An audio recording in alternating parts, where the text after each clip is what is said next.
क्या हुआ पीयू, क्या हुआ? देखो मयंक के साथ तुम बैठी हो, तुम टेंशन मत लो। मयंक मेरा आंख अरे थार में मत ठोक देना। गुरुद्वार। अरे तुम लोग शांत रहो। अरे कोई दिक्कत नहीं, बात कोई दिक्कत नहीं, बात करने दीजिए। क्या हुआ पीयू, क्या हुआ? तुम्हारा जान प्यारा है।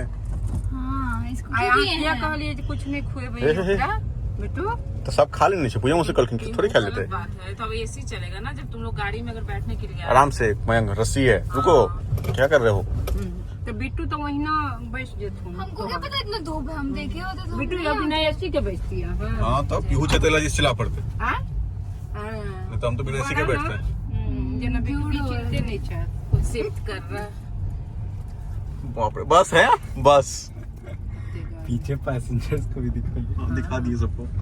-2 रेटिंग देना चाहेंगे हम। -2 रेटिंग। जिसका चला ये आराम चलाओ। रोकने नहीं देखो। आता है इसको टाइम पे। हाँ।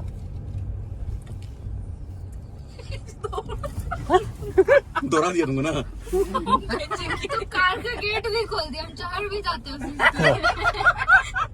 तब तक रोक ही दिया, हम चढ़ भी जाके चलते थे। अब ले लीजिए। हाँ चलो बाहर देखते हैं, भीड़ है कि नहीं।